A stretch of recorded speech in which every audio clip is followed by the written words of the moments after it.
Құрметті қонақтар, сіздерді ұлымыз Нығметулланың бір жас және тұсаукесер тойының қадірлі қонағы болуға шақырамыз.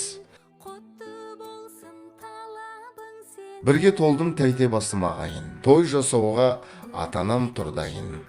Шақырамын ықыласпен шынайы, жасқа толған тойма мен арнай. Мекен жайымыз Шу қаласы рейс мейрамханасы. Той күні 9 мамыр 2023 жылы сағат 18:00-де басталады. Той иелері Сакен Роза.